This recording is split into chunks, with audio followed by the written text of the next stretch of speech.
you got robbed. We'll go back to that. Yeah, so they're no, he didn't get robbed. they're trying to rob me, Oh. and then the guy has his jabbing his gun to my right side of my stomach, and I'm like, hey, I don't have. He's asking me for my wallet. He goes, give me your wallet. I'm gonna kill your fucking ass. I'm like, I don't have a wallet. You can have my money. I'm trying to distract him because the guy to my left is going through my pocket, shirt pocket, front pocket. So I'm like, here, take my cash, take my car. I'm driving an undercover cop car, so it doesn't matter to me. It's like, I don't even care. Just get him. I'm trying to get him out of there because I have my wallet in my rear pocket with my badge and my cop ID, and I have my 9mm in my rear waistband too. So my whole mind game is thinking my game plan is don't let them find my stuff, because then somebody's either gonna shoot me on the spot, or I'm gonna have to fight for it. The guy to my left starts reaching to my rear waistband, so I ended up moving his hand and backhanding him. The minute I did that, I grabbed the guy's gun, the other guy, and I turned it on him with one hand, and we both went to the ground, and I have the barrel pointed towards his face, and he's trying to pull it with both of his hands. In the same time, his friend is kicking me. So I'm blocking kicks with the left hand, and the right hand I'm trying to take the guy's gun from him. I'm hoping he fires and shoots himself, but I couldn't go for my gun. Right. I'm stuck. This guy's able to pull the gun away with both hands and stands over me. As he does, I could see the barrel. I could see the bullet in the barrel. That's how everything just slows down.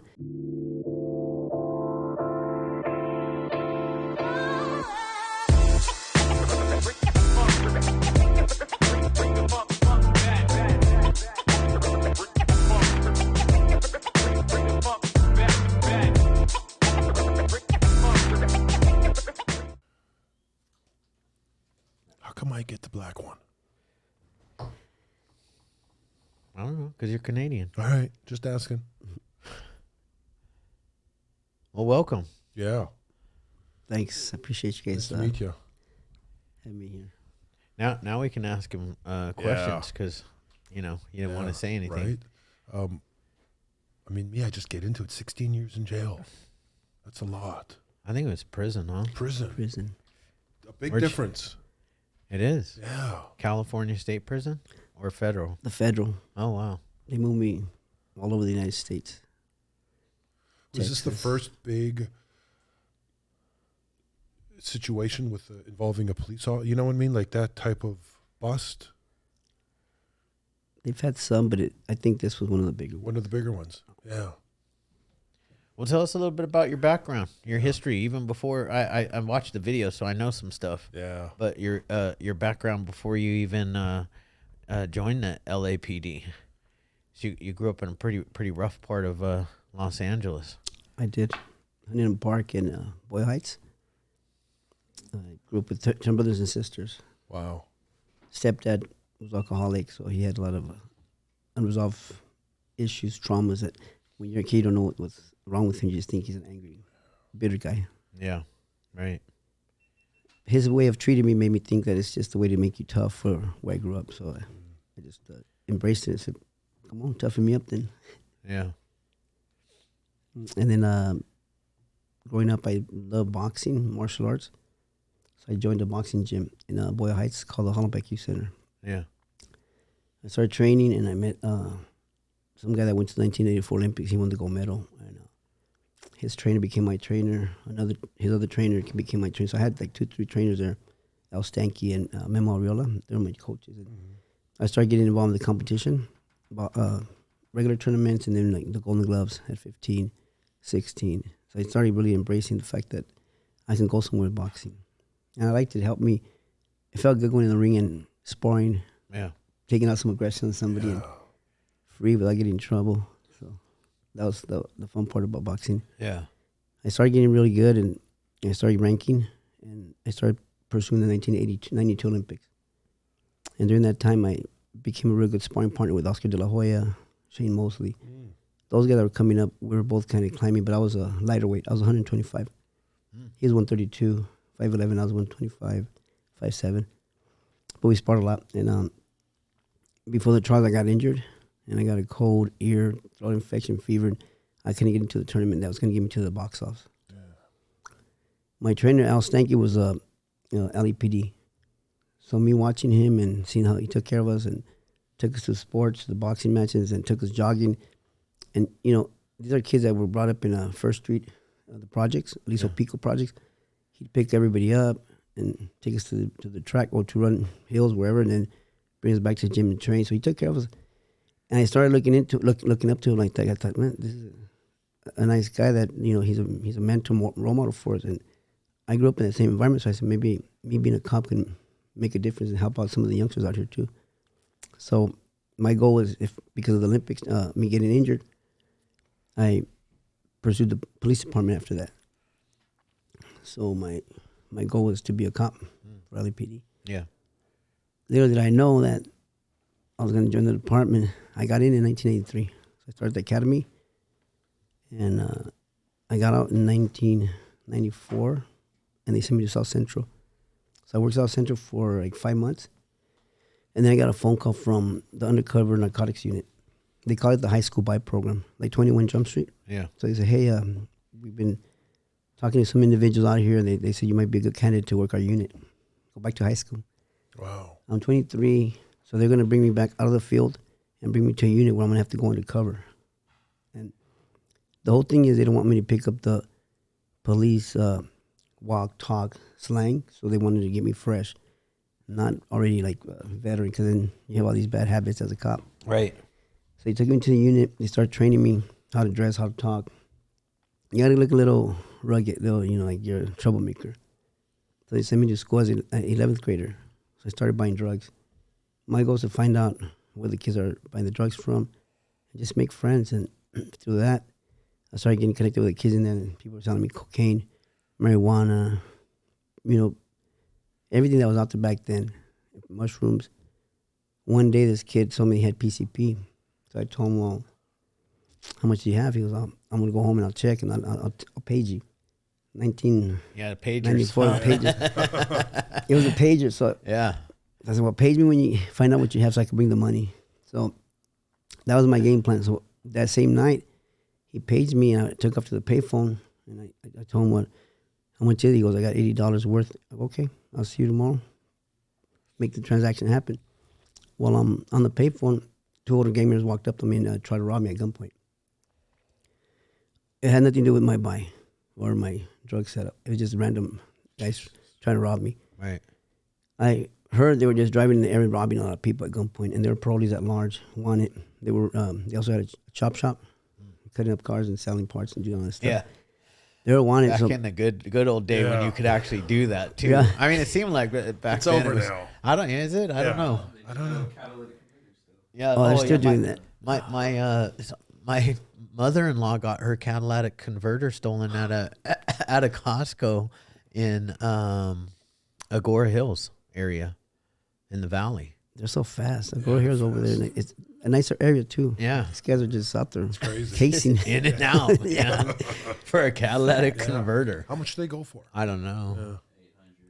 Yeah. How do you know all this stuff? He's got an informant. Just in case this doesn't work out. So you got robbed. We'll go back to that. Yeah, so they're No, he didn't get robbed. they're trying to rob me, Oh. and then the guy has his jabbing his gun to my right side of my stomach, and I'm like, hey, I don't have he's asking me for my wallet. He goes, give me your wallet, I'm gonna kill your fucking ass. I'm like, I don't have a wallet. You can have my money. I'm trying to distract him because the guy to my left is going through my pocket, shirt pocket, front pocket. So I'm like, here, take my cash, take my car. I'm driving an undercover cop car, so it doesn't matter to me. It's like, I don't even care. Just get him. I'm trying to get him out of there because I have my wallet in my rear pocket with my badge and my cop ID, and I have my 9mm in my rear waistband too. So my whole mind game is thinking my game plan is don't let them find my stuff, because then somebody's either gonna shoot me on the spot or I'm gonna have to fight for it. The guy to my left starts reaching to my rear waistband, so I ended up moving his hand and backhanding him. The minute I did that, I grabbed the guy's gun, the other guy, and I turned it on him with one hand, and we both went to the ground, and I have the barrel pointed towards his face, and he's trying to fight for pull it with both of his hands. In the same time, his friend is kicking me. So I'm blocking kicks with the left hand, and the right hand I'm trying to take the guy's gun from him. I'm hoping he fires and shoots himself, but I couldn't go for my gun. Right. I'm stuck. This guy's able to pull the gun away with both hands and stands over me. As he does, I could see the barrel. I could see the bullet in the barrel. That's how everything just like slows down. Immediately, I don't know, I just reacted, and I'm glad my training kicked in, but I caught his kick and threw him over me and used him as a temporary shield. I got up real quick to go for my weapon. As I started getting my gun turning, he starts firing at me. He hits both my legs with 2 different bullets. And again, it's super slow. I can see the rounds coming at me. I can see the round coming out of the chamber, and then the flash. And all I could say during that moment is, "You mother effer, I'm gonna kill you." And I just started shooting at him, chasing him and shooting at him. I didn't feel the pain. I didn't feel the shots. I just knew that I got hit. I saw the rounds go through. It slows down super slow motion in that shooting. So I knew I hit him. His buddy, they both turn the corner, and the driver picks him up and takes him to the hospital. I go back to the phone and call 911. While I'm there, I'm just thinking they're gonna come back. So my hammer's still pulled back, the gun's still smoking. I'm thinking, hope they come back so I can finish them up. I'm hiding behind a tree waiting. By that time, the paramedics show up, the police department shows up. They sit me on the ground. I'm already fired up, saying, "F that, let's go get these effing assholes. I know where they went. Let's go chase them." I'm just pumped up on adrenaline. Right, yeah. And I'm mad because I got hit. I don't feel nothing at that moment. Second later, they're talking to me, trying to take my clothes off to check the wounded. They want to check exit wounds. And I'm like, well, I'm sure there's exit wounds, but they're like saying they can't find the first ones. I'm like, they're going to have to put a rod. I said, no, there's an exit wound there. So as I'm getting interviewed a little bit by one of the officers, the pain kicks in, like an intense pain in my legs from getting hit, right? Yeah. And I'm like, this does hurt, but I'm pumped up anyway. So they hit me with morphine, and they throw me in the ambulance and take me to the hospital, to a general hospital. These guys went to Martin Luther King Hospital, and they got arrested right there for the gunshot wounds. And they got sentenced to, the shooter got 50 years to life, and the other guys got a lot of time. They got a lot of time. In that time, I was more mad at myself because I felt like I dropped the guard. And I allowed it to. I didn't have my eyes open. I made a few mistakes in my own, because I was so familiar with that area. I grew up in that area, super familiar. So I'm in my hood, my neighborhood. I'm like safer area. We're driving on this one big intersect street that they happen to see a potential victim there. Yeah. And they pulled over to walk up to me and caught me off guard a little bit. And so that was a fight. I had a fight for that. I got a Medal of Valor for the department. It's like a police medal. It's like a Medal of Valor. But little did I know that that shooting did jack me up in a lot of ways, but I started suppressing stuff. I started having a lot of flashbacks. I went home from the hospital the same night, and everybody in the department's calling me. Like, what happened? They want to hear the story. But all I'm thinking about is like the shooting, but replaying it over and over. And I'm trying to figure out, like, process it. I didn't know how to process none of this. I'm just pissed off, and I'm thinking now I have to use better tactics, or I have to do this. It was a 9mm. So a 9mm, if you try to pull it and hide it in a jacket pocket, it's gonna jam. So in my head, I start thinking, well, I'm gonna carry my .38 in my jacket pocket. I already have my hand in my pocket, ready to pull the trigger. Shoot through the gun. Yeah, shoot right through the gun. It's not gonna jam. The cylinder's gonna spin. I'm gonna hit him. So I was started thinking a bunch of different ways of carrying my guns. The first day I had to go outside after the shooting. I didn't want to go without my gun, and I'm wearing shorts because my legs are still fresh, bleeding. I have the gauze on them and everything, and I'm walking with crutches. I'm young, so I bounce back fast, but I'm a little stubborn too. I try to just push through stuff and not care. So I had to go to the store the first day. I had sandals on, crutches, and I needed to find a spot to hide my gun, or else I wasn't gonna go outside. I was already jacked up. Yeah. I found it. I put on some shorts. Didn't have no shirt, but I put the gun and I put a shirt over it, like to cover, like I'm not wearing my shirts. I can have my gun ready anyways. So that's how I started thinking. It started like really messing with me. So I started getting that hypervigilance. Yeah. In the 90s, nobody talks about PTSD or mental health or veterans. My sergeants were veterans from Vietnam. They talked about like shell shock, but nobody.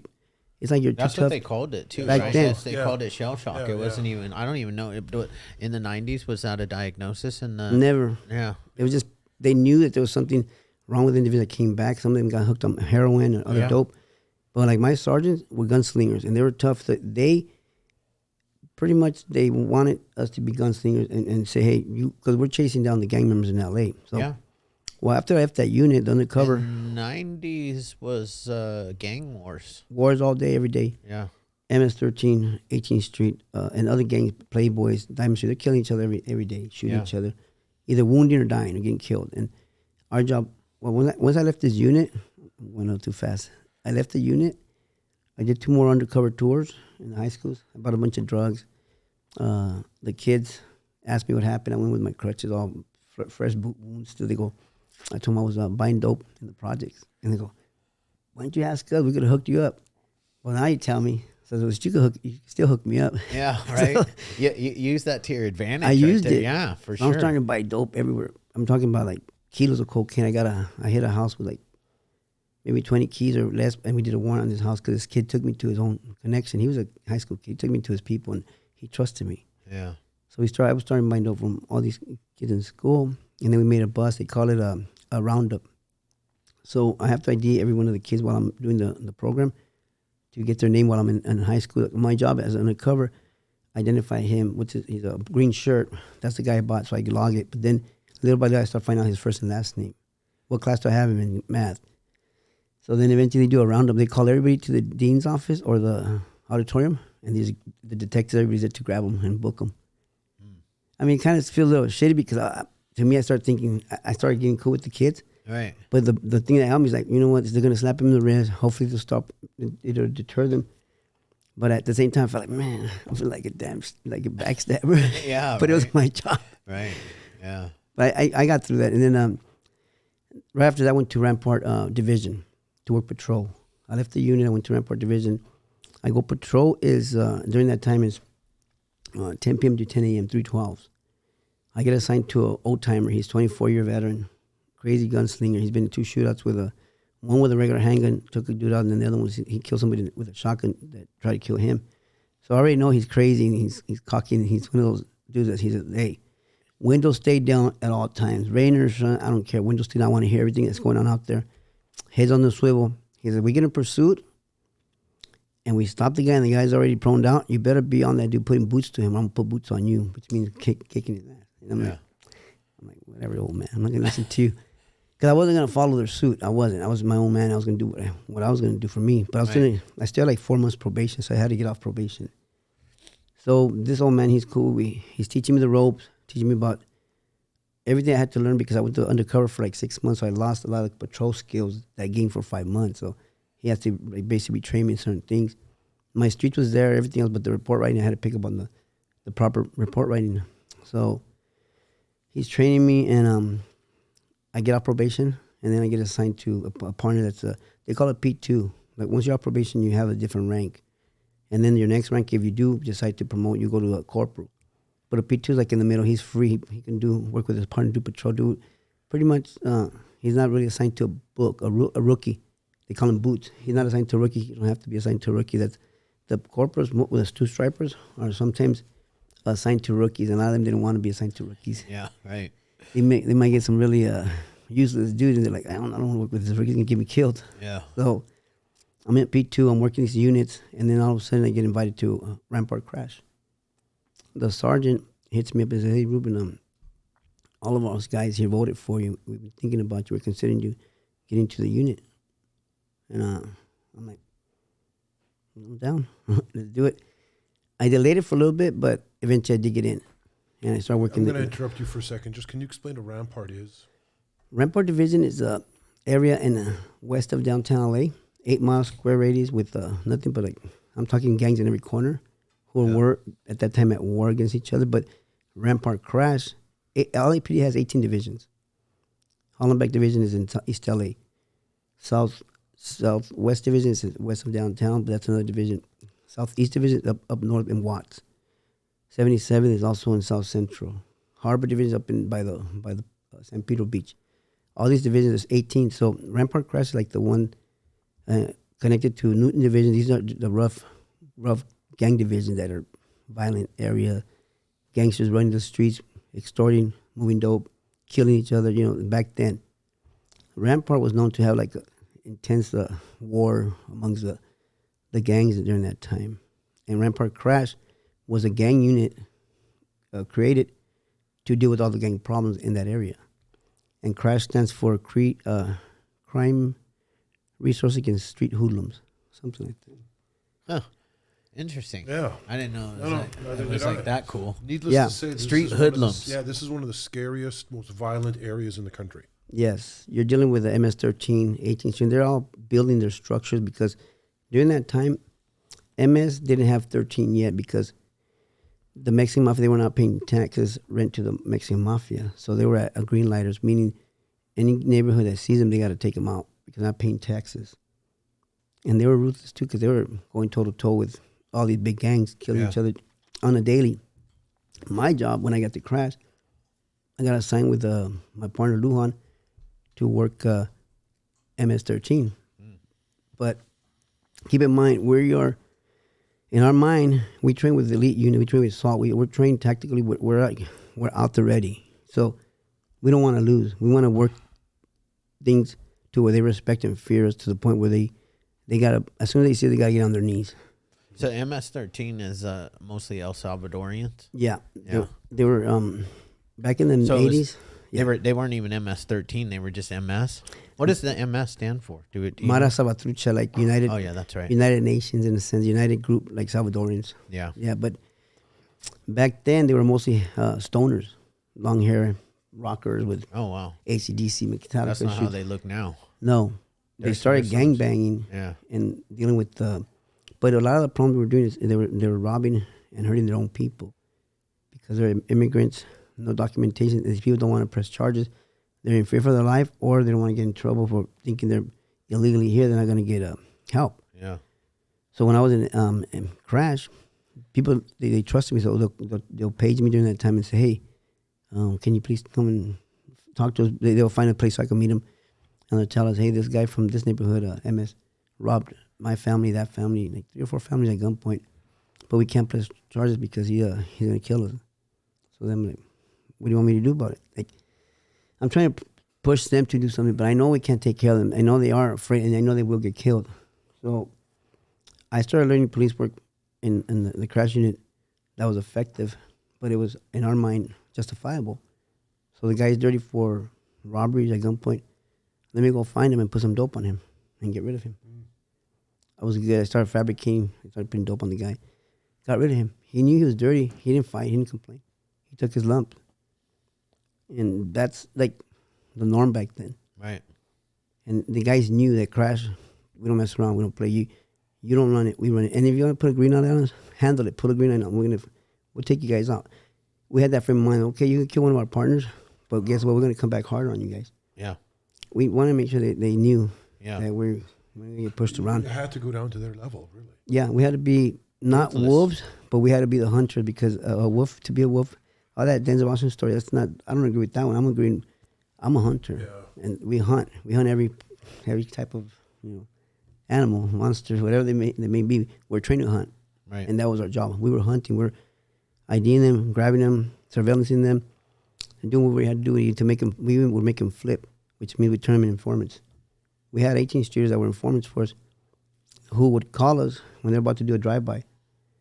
So we could stop them in the areas they're going to, so we could stop them and pull them over with 2 cars full of the gangsters with guns, pull them over, grab all the guys, book them, and deal with our informant without him being suspected that he's our informant. Right. We're taking care of our guys, so it helps to get informants. Yeah, it does.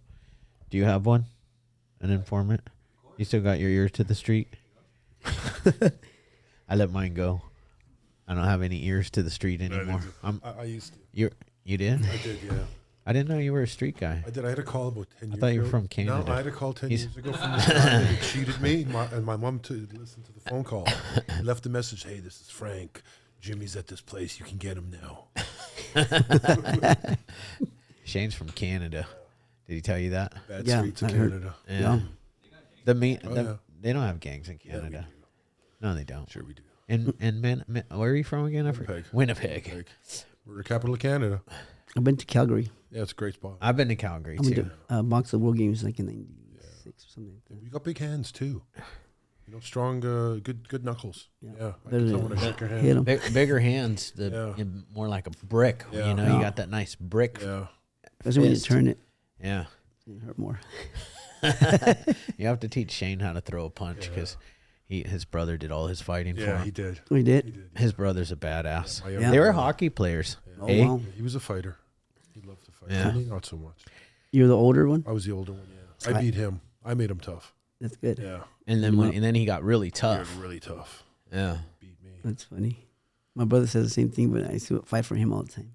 I'm toughening him up by beating him up. Yeah, exactly. I used to beat me with a broom and run. Yeah, that's You know it's going to whoop you, but you hit him with a broom, take off running. Yeah, I did the same thing, bro. Yeah, see, Got to a certain age, you had to grab him from the back. that's what he would do. You had to, because he's crazy. You had to break his legs, otherwise he'd crawl to you. I kind of feel like the younger ones always, because I'm the youngest, and I ended up being the craziest when it came to that stuff. My brother's he's chill. He never was a fighter, and I was scared of him though because he would beat me up when I was little until I got bigger. Right. And then and I'm smaller than him. My brother's 6'1", but I feel like if I mean I can kick a lot of people's ass, but not people that fight in the MMA though. Those guys will whip my ass. Oh, yeah. The only person I've ever seen take out one of those guys was my Marine buddy, and I don't know what happened to him, but I was getting beat up. This was probably 20 years ago now, but I was getting beat up by these MMA fighters, and all of a sudden I saw like my buddy's eye it clicked in his eye, and he just became a full-fledged like killing machine, and he just literally knocked out 2 dudes. Wow. As they were coming at him, and I was just like, "This just happened right now," and I'm on the ground, bloody. Like, good to have him on your side. Oh yeah, damn man, that sounds fun. I feel like had my life not gone, I got addicted to crystal meth when I was 13, and I feel like had that not happened, like I wanted to go into the military, and I probably would have wanted to be a cop, but had my crystal meth addiction not happened, I feel like I probably would have been in the same boat that you were in. It's tempting, and it can happen to trigger you, and you start. Because I love those types of TV shows. They're fun, and I would have loved to like kick in like gangsters' doors and steal their dope, and maybe not arrest them all the time. Let them know who's in charge. Right. There's something about that. There is. It's sexy. Yeah. It's sexy. It is. I think that's why women like a man in a uniform too. Like, women don't ever come up to me and like, "Oh, damn, your outfit's sexy." But even my wife, she's like, "Listen, she thinks cops are hot." Yeah. Might be because her dad was one, but maybe that's weird. Yeah. Not really. No. Okay. I hope she doesn't watch this podcast. Oh, she will for sure. Too late. Too late. But lie and deny. I was watching your thing. It was just lie and deny, and I was brought up that way. My grandmother taught me that. So when you said it, I'm like, whoa. She was gangster, huh? She was Russian. Yeah. So I mean, the LAPD is actually, aren't they the biggest gang in Los Angeles? They say them and the deputy sheriffs. And the sheriffs, like the two of them separately. Separately, because they deal with the county. We deal with the city of LA. Yeah. All city. We border each other, but it's. You guys don't like each other though, right? I think it's more like they had the competition. LAPD had the first SWAT, so then the deputies got into the training, and they got the second SWAT. Oh. But I think that everybody says, well, LAPD's been first on everything, so it's kind of like a jealousy envy thing. Yeah. But you gotta admit, the badass training, you get the best. You have you get a lot of like experience through mistakes, through scenarios that could have been avoided, or what can we do now from after people got shot or this happens. So then the department, the SWAT comes out and start coming up with ideas, techniques, tactics that are gonna make things better for the next time. The Hollywood shooting was an example. Yeah. They had assault rifles. LAPD had 38s, 9mm, and the shotguns. These guys were outgunned. Yeah. Right. So when they show up to respond, they're getting the buzz handed to them. Right. They're getting shot up. They're getting put and just hiding and covering and trying to. What the hell we gonna do against these rifles? These guys are all the body armor and everything too. Yeah, no. I responded. I took off. I was in the academy, my buddy training and shooting, and then we took off. We got to right when the last guy shot himself, but we got to see the drum. Had he not know how to, it jammed on him. Had he known how to clear the jam, he would have shot a few of the officers that were hiding behind trees, and he would have. He couldn't get the jam out.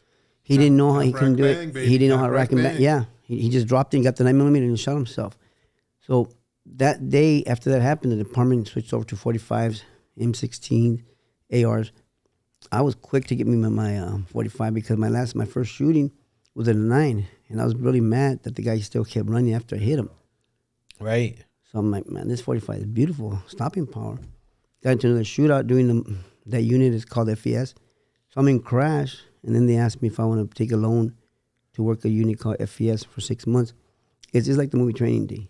So I'm like, sure, I'm down. My partner came with me. So he was the guy that was working training this guy. He became pretty good as a street cop. So he and I get loaned out to his unit. And this unit is like the movie. We're dealing with all narcotics complaints, getting informants. It's a lot of complaints. So we're doing follow-ups. We're doing buys in the street.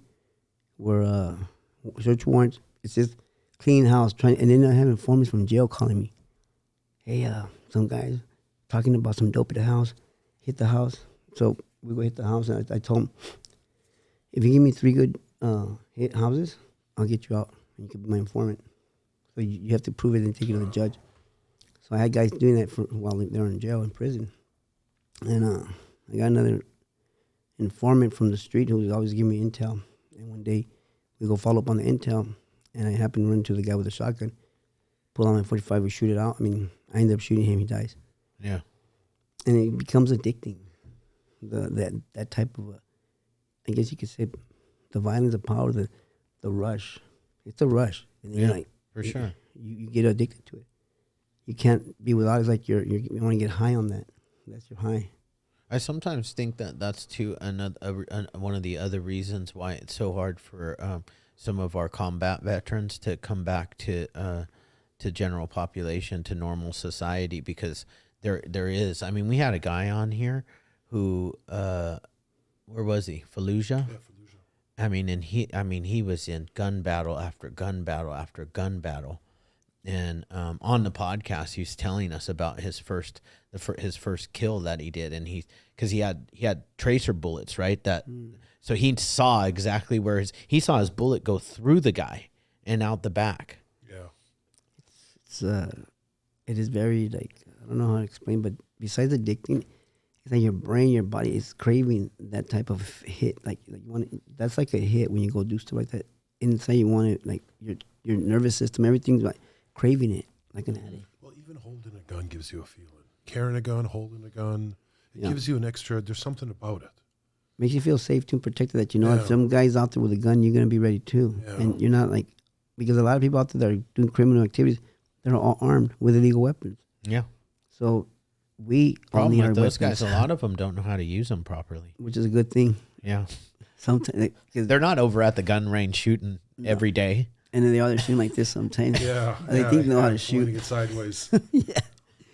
The scary thing though, back in those days, I mean, and even today, but there were so many automatic weapons on the streets. The SKS was cheap out there. But it was all over the place. SKS was a heavy duty, wasn't it the Vietnam rifle? Yeah. Yeah. And I mean, those guys in LA, they had that stuff. They did. The gangsters, the gang bangers. What are those little machine guns? Just No, they were pretty like an M16 below thinner, but they were very durable. You could smash them, put them in water, they're still fire, and they're not even expensive. yeah. They all had them. Then the M16, the AR-15, Didn't they? A lot of people had the AK-47. AK-47. Back then. Yeah. There was a lot of AK-47s back then too. Yeah. Now, yeah. I mean, now I don't really. I had one. You had one? I cut it up. You chopped it I up. chopped it up. I miss mine. They took my rights away for now. I'm gonna try to fight for them, but I had a safe full of every rifle you could think of hanging. I mean, once you've been in a bunch of shootouts, you become a fanatic. Yeah.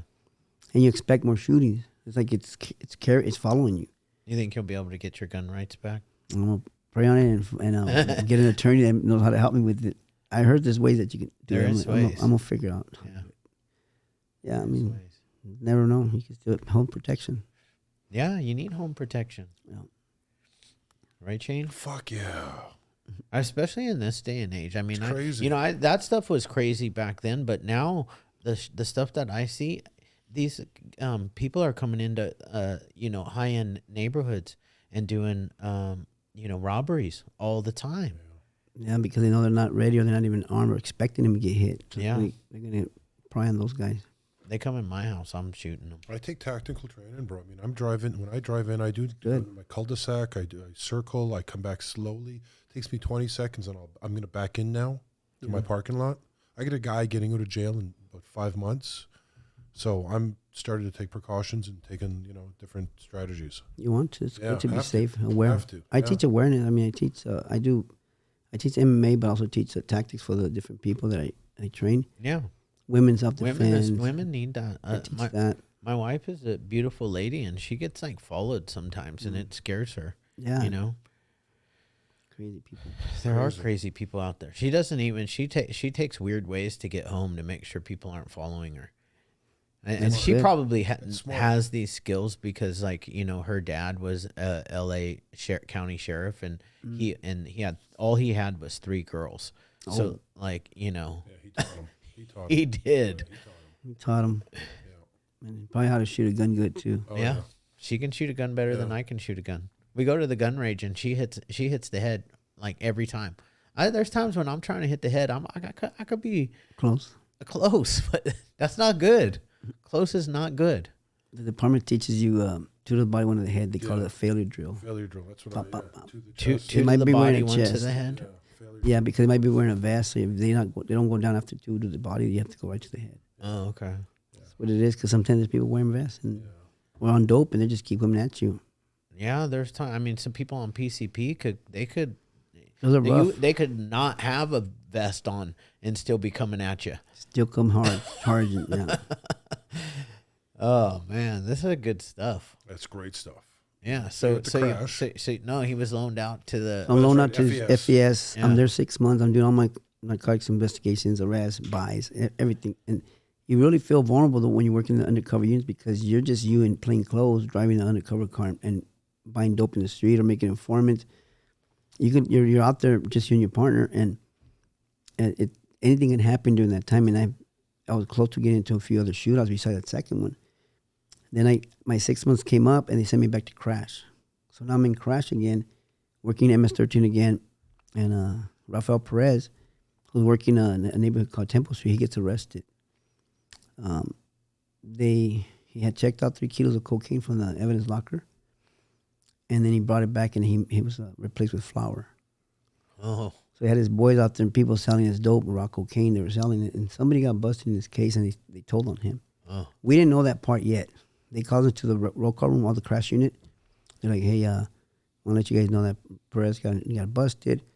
And we're all like, what? He's a solid dude, gunslingers out there putting down these guys. And we're like thinking, what the hell's going on with that? We didn't know anything yet. Little by little, we're hearing more rumors about what's going on. His partner that he worked with during that time becomes my partner too part-time, and he's asking me all these questions because I had a guy in the middle finding things out. He's like, hey, Ruben, have you heard anything? I have nothing yet. And he's like, because he started losing weight, this one guy, Jordan Nino. He's losing weight, and I'm like, he's nervous. He's stressing about Perez. So Perez goes to trial and gets a hung jury. So we're thinking, okay, he's gonna go back to trial. Oh, next thing you know, boom, it blows up. The can is the worm. He opened a can of worms. He starts exposing all of us. And then instead of taking his lumps, he started exposing the whole unit about what we were doing. And they started investigating the whole unit. At this time, I'm upset because I'm thinking, it's been happening for years. Every C.R.A.S.H. unit in every division operates the same system. Why all of a sudden you're going to pick on us? His partner, Durden, got in trouble. Perez ended up saying that he and Perez, Durden shot a gang member from 18th Street and put a gun on him after he was crippled. Well, Perez basically told on his partner and himself. So he gave his partner like 8 years. During the whole thing, I'm already mad. I'm saying, F this job. I don't want to be a cop no more. They're going to not let me do my job. I can't sit around and watch my back or have cameras all over the place. So I got promoted to a unit called the Arrest and Control School. And my job was to be a tactical instructor for the department in self-defense while I was getting ready for Metro, which is a step away from SWAT. I still wanted to join those elite units because I wanted that rush. Yeah. So I'm applying, and I qualify for Metro, and then during that time I get injured. But now I'm really mad at the department because a lot of stuff is happening. I'm not happy with it. And I started talking to my informants, and they say, well, you know what? This guy from HH, they make like $1 million a month or a week taxing these dudes and moving weed. I'm like, what? I'm going to rob these dudes. So I ended up having meetings with my buddy. somebody I knew that was working with the cartels back then, and he's like, I told him, hey, look, hook me with a collection debt so I could go collect the debt, but it has to be in the millions up or I won't do it. It has to be worth my risk. So during that time, I recruited a few other officers that had pissed off the department, and we hit a house. It's about $1 million cash almost, and 15 kilos of cocaine the first hit. I mean, free? Huge. We got addicted. Yeah. After that, I was like, man, hitting more houses. Keep the cocaine too. I kept everything. I had my buddies move it for 15,000 a key, and I paid my workers. And then I went into hit another house, 500 pounds of weed during that time, and then just started making that big money, and it becomes addicting. Yeah. And I'm like, I'm slapping these guys around. And you start realizing why drug dealers do what they do, huh? Yeah, and I'm thinking, man, I'm gonna get rich off these guys. They could pay their debt. And that stuff started surfacing in my life because I started thinking, I don't care what happened to these guys. That's part of the game. They want to be dope dealers. My uncle got killed when I was a kid for 2 kilos of cocaine. So in my head, I'm like, F everybody. That's what happened to my uncle. That happened to these guys. If they don't pay their debt, they don't pay their debt. That's their problem. I'm going to get rich off them. And I started becoming like real rogue and violent. I didn't care. Slapping them around, taking their stuff, hitting the next house, stealing the cop cars from the academy. I steal the captain's car, the lieutenants, just to slap them in the face. I was at the department and I was like, F you guys. Because I started disrespecting them, thinking they're not in it for what I assumed they were. It's all about promotions, getting the status and not caring about what you're supposed to be doing. It's working with the community. So I lost respect at that time. As you're slowly turning into an animal. And I was already that big animal, yeah. Worse than the guys I was dealing with because that's the only way to make it. I thought, can't be nice, can't be soft, no mercy. No, LAPD was known for tactics, for being badasses back then. Yeah. I'll tell you what though, the LAPD, I only had one run in with the LAPD in my life, and they were actually very nice to me and let me go. So, which was sometimes nice. It happens. You just give people that opportunity, but if you're not a gangster, you're not a control, then you're not running the street and extorting people, doing bad stuff to innocent people. And most likely you're not going to be hassled when it comes to that. Yeah. I mean, there's good officers, there's just dumb officers that overdo it on how they do. They pull over the wrong person, give tickets to anybody. Like, people pay their taxes, leave them alone, don't bully them. Right. Save that for the motorcycle cops. That's their job. Right. That's their job. It really is the motorcycle cop's job to pull us over and give us a ticket. The patrol guys really not their job to pull us over and give us a ticket unless we're doing something stupid. Yeah. And they usually don't. Out here, we have Orange County Sheriff's Department in this area. And they don't care if you have tint on your windows or, that it gives them an excuse. Like if they find out something about you, then it gives them an excuse to pull you over. The highway patrol, though, in this area, 2 seconds, you just get the tint on your window. You're driving down the freeway and bam. Really? They're bad. They were at war with the sheriffs and LAPD because back then they'll pull over. Yeah, they'll pull over a officer who's been drinking. They pull him over. And instead of helping him, taking him home, they book him.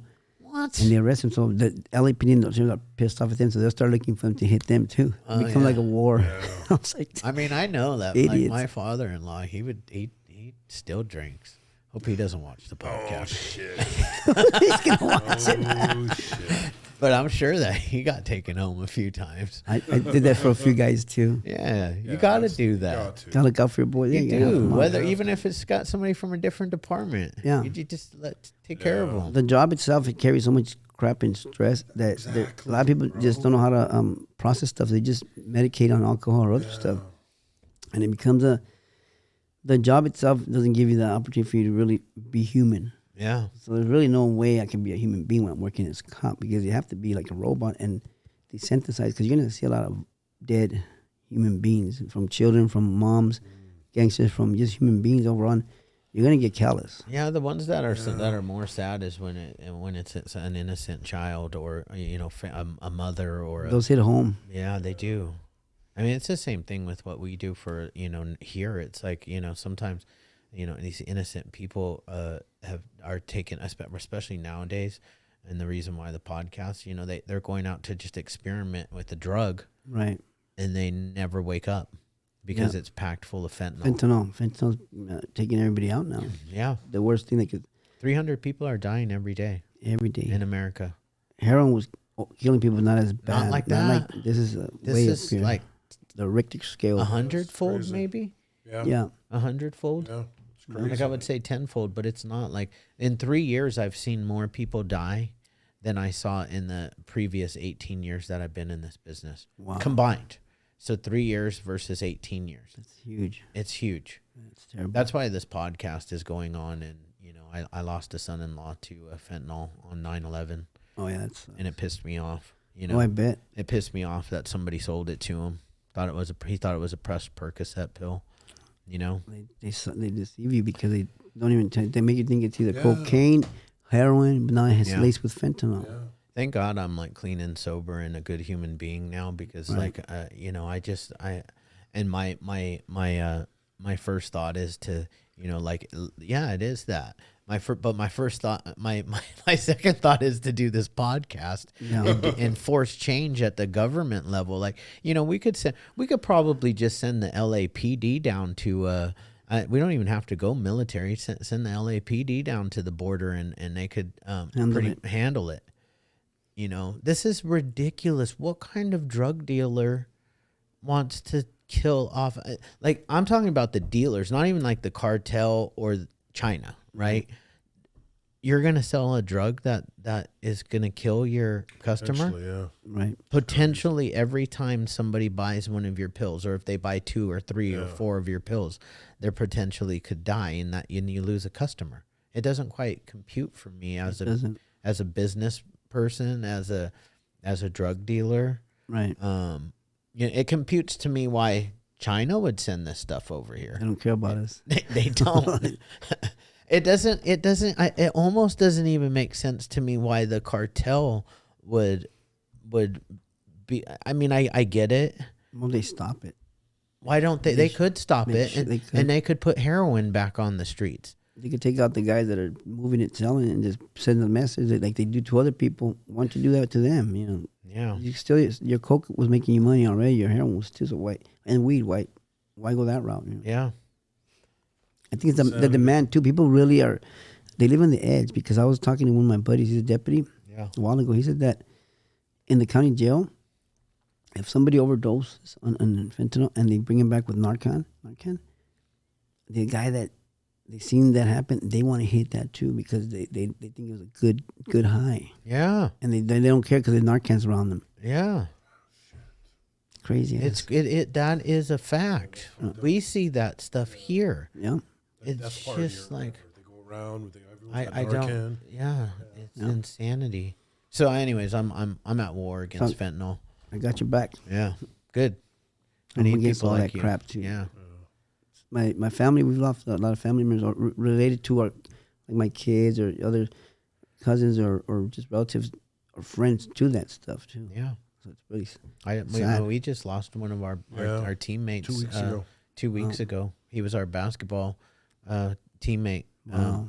Adult league, you know, we still try to play basketball at 50 years old. But he I'm only 40. plus 15. Plus 15. Still looking young. Yeah, he still looks good, huh? It must be that Canadian weather. Yeah, it's the cold. It's the ice bath. He started doing cold plunges. Cold Have you done that? Not yet, but I want to. I've been watching everybody do it. I think that's my next thing right there to try it out. Yeah, it's pretty cool. So when did it really go bad? So things were looking good. I was making this cash, and I was rushing in a rush, and I was trying to control my workers, because I had cops and I had family members, cousins that were working for me. And I tried to say, look, I know the system because I'm a cop. I know how to operate. So we want to stay good in this business. Listen to me. Don't step out of our group, and don't get involved with other people. One of my cousins was in the Army for like 12 years. He just didn't listen. He started getting involved with other people. He met a guy. They went to go meet with some Colombians in San Diego, and they're going to buy some, like 10 kilos of cocaine. They were all desperate to get this money. He asked me for $100,000. I had just hit a house for 50 kilos of cocaine, so I had a lot of money during that time. Like, just every key I was moving it for like $30,000 or $20,000. I was making big money. And he knew. So I'm like, well, I really don't want to be involved with your stuff. And my pride kicked in. So I lent him the $100,000, and he said, hey, the guy wants to see if we can hire you for a to train these guys in tactics. I said, let me think about it. The day they went to go do the transaction, I went to meet that guy in San Diego, Chula Vista. They did the transaction after I met him, but it was a DEA sting operation against these guys. But because I was in that area, I got hit with them and I got busted with that 10 kilos too. The 5 guys that went, I included number 5. The 4 snitched on me about what I was doing with my stuff, my guys.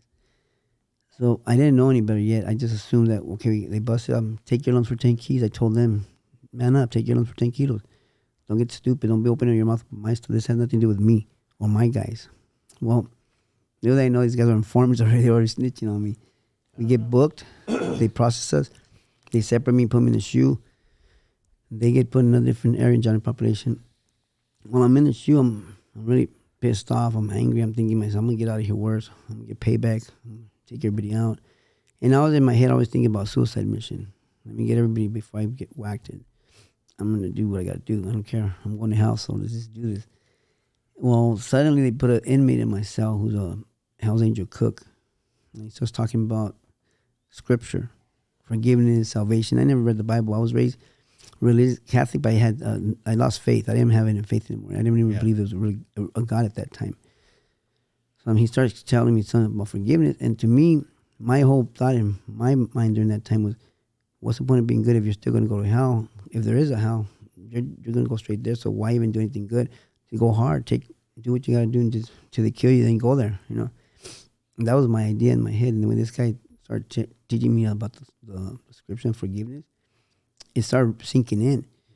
And I felt this conviction, but at the same time, I had this peace. Like thinking, if it's real, I'll do that, take that step and trust the God of the Bible. And I did a prayer like, hey, if you're real, I want to know the God of the Bible, not all these religions, and so I can get my act right with you. I didn't care about being in there. I knew that I was going to do time. I didn't know how much, but it felt good to have that peace inside me. So now I'm in prison. I don't know how much time they're going to give me. I'm hearing rumors about everybody snitching on me. Now they have like 20 people telling on me. For 2 years, I wouldn't plead guilty. I wanted to fight the system. I thought, there's no victims here. These are all criminals. So why am I going to plead guilty? The more I got into the Bible, I started feeling convicted that I am guilty before God. So I told my attorney, hey, I'm going to plead guilty. 2 years into my case, I was going to go to trial first. My co-defendant, one of the cops, he goes to trial. He gets 102 years. Oh, shit. They had already promised me that too. And I really didn't care at that time because I was like, do what you have to do.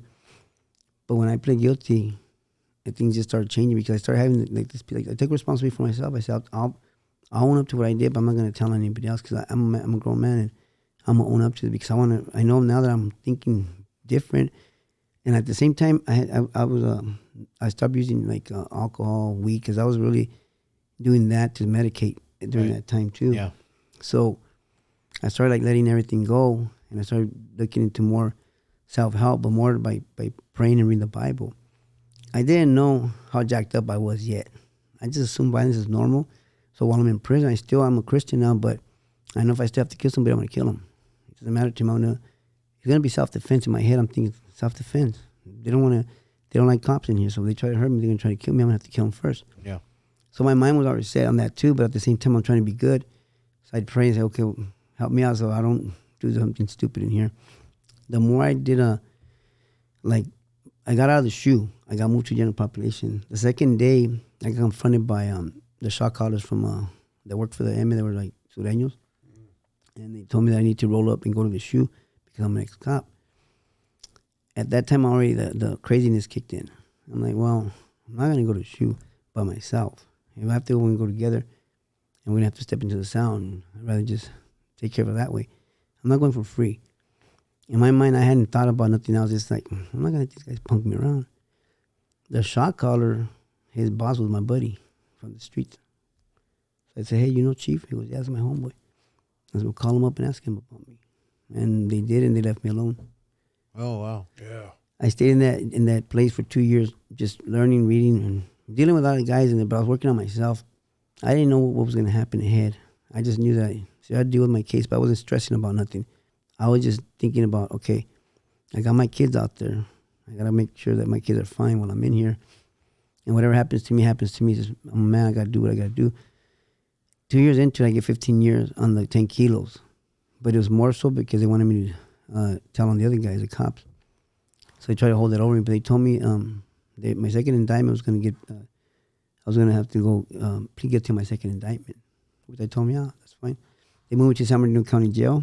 I stayed in the solitary confinement, the SHU, for 5 years in there. Oh, wow. 23, 24 lockdowns. And that's where the PTSD started surfing. Why I still didn't know it was PTSD. I started having a lot of issues coming out, like violent issues. I struggled in there because I had to confront my own issues. Yeah. I couldn't run from them. I'm in a SHU with 13 cells, and everybody in there, they're either lifers, either Aryan brothers, Nazi lowriders, NF, Nuestra Familia. You had dropouts, guys that were still fighting with their old identity because they were not shock collars anymore. You had a little bit of everything in there. And me, I hated bullies because my stepdad, to me, was a bully in my life. Yeah. So any bully, I want to beat up. The minute I feel like they're trying to get over me or trying to get in my business, I want to go over there and hurt them. And I struggled a lot with that. It was like surfacing. And the first thing I want to do is take them smooth out. I wasn't about beat you up. No, I'm not going to beat nobody up. I'm just going to take you out. But here I am trying to be Mr. Christian. I'm thinking, what kind of Christian am I? I still think like that. I still feel that. Evilness inside me. Yeah. It came to a point where I got real desperate. And I had my sister call this Christian psychologist. They came to see me and they started doing like sessions with me. And they went deep into a lot of my unresolved childhood issues. Not the shootings, more about the childhood issues that I had. Yeah. The more I started learning about the forgiveness and forgiving people, I started feeling like a lighter, like I felt peace. I felt a big difference. And I felt something good inside. And I knew that whatever time I had to do in the SHU, I was going to focus on myself. I took a lot of courses from different colleges. Yeah. And then little by little, I started working on other inmates. I do one-on-one with the inmates in there. Whatever background they want help, I got you. Because in my head, I said to myself, when I was a gang cop, I was booking people, putting dope on them, like 6, 7 guys, get rid of them. I thought I'm cleaning the streets. But when I show up to prison, they're not cleaning nothing up because they're just putting them in here to become better criminals. Yeah. Or they're better connections. So I didn't do nothing good. What's the difference? So while I was in there, and I thought to myself, well, let me help these guys that when they do get home, then I did make a difference. Now they won't be back to the neighborhood, the dope, the gangs, and I made it my mission while I was in there. 2012, I've already been down for 11 years. I got introduced to a chaplain in Texas. They moved to Texas, and I took a course on traumas. So I told the chaplain I could work for him and I could help a lot of inmates in there. And I started learning a lot about dealing with PTSD. That's when I started really learning about PTSD. 2012, 2013. He started bringing me inmates that had different backgrounds. An ex-lieutenant from SWAT. I worked with him. He ended up recovering, healing from flashbacks, nightmares, suicidal. He recovered. Now he's got a master's in Christian counseling. Oh, nice. And he wrote a book. And it's called Christ Centered Trauma Healing. Norman Welsh. And now he's got his own ministry in Antioch, up north. That's cool. Solid guy. Welsh. He's a chaplain now. I'll give you his info. Yeah, please. He's a chaplain. Solid dude. And I met him when he was at his worst point. He was going to a psychologist for 2 years. Still suicidal. Still flashback nightmares and all kinds of stuff. When they brought him to me, I did 3 sessions with him and it was all gone. And then from there, I started getting pumped up because I was able to help like jacked up individuals like me. Yeah. But the tools I gained because I did a lot of research, I studied a lot. I wanted to know what the heck's wrong with us. Why are we so damn jacked up? And it is trauma, but there's other stuff that's connected to everything. But there's always something rooted. Right. Yeah. And I got good at it. Yeah. So I told myself when I come home, I want to work with first responders, even people that are coming out of prison to help them transition, kids or women that have been abused, just overall. But my main thing I wanted to get into the departments and military because there's not a lot of real good help. No. Even the VAs, the homeless veterans I go talk to, they tell me still not enough stuff going on for us. No, there's not. And, and we work with veterans a lot here at specifically at Hope by the Sea. And, so, and they're supposed to be a lot more help for them. They're just not something, the VA has so much control over whether this individual can go get outside help that they deserve, not that they need. These guys deserve better health care than I have, and I have top-notch health care. So I can go get anything done today, tomorrow. I don't have to wait for a referral to go see a orthopedic surgeon, or if I need to go to rehab, or I need to go to detox, or I'm having severe mental health issues. Right. I'll be in one of those facilities by 5 o'clock today. Guaranteed. If I need, what time is it right now? Yeah. 11:52. Oh yeah, for sure. Sure. Before the sun goes down. Yeah. I feel like they treat them like inmates. They do. Because the system, the inmates, the way you're treated there, it's like your number, and they just like, hurry up, get out of here. They're not gonna give you like medical treatment. So when I go to these guys and talk to them, they have the same like system. Like, damn, we got still inmates here. Yeah, and the homeless, and I see the same case manager. And that's what they have in prison. I'm like, man, this is the same system for these poor veterans. Yeah. Yeah, it sucks. But even just I've been writing Congress. I have a friend that's up in Congress, that's and good. I've been like writing them, and when I say writing, emailing them, right? And but everything with the government takes so damn long for legislation to get pushed through. The red tape, everybody's scared. Yeah, and then it's like this side is like, nah, we're not going to do it, and this side's like, let's do it, and then nothing gets done. That's what sucks about management sometimes, because it's really about their career. It really has nothing to do with helping people. Right. And I saw it in the department. I see it in the politics. It's more like a selfish agenda. Wouldn't it be nice if the Hopeaholics got so big and so powerful that we could expose their agenda? Yeah, that'd be awesome. I'm down for that. Cool. Like I have a goal. Like everybody in America is gonna have heard my voice at some point here. Whether it's a good voice or a bad voice, I don't know. But they're gonna hear it because I don't care anymore. I'm like 50 years old. I'm pissed off that my son-in-law was stolen from me. I'm pissed off that my daughter is grieving. Yeah, it sucks. It's the love of her life. Yeah. And she found him. No kids. Oh, but that part is okay, but it still sucks. It's sad. It's like the worst. Because I'm sure she wanted a kid with him. I'm sure He was a good young man. I get really pissed off on Thursday nights. I mean, really pissed. Really? Because he took my trash out every Thursday night for the last 5 years. I never asked him to. He just did He just started doing it one day. And then now when my wife, because I always forget, because he did it for so long, right? And then my wife, she set an alarm, and every time she sends me that alarm at 6:30, I'm just like, motherfucker. And I'm not pissed at him for buying him. I do get pissed at him a little bit for being stupid, right? Because he knew better.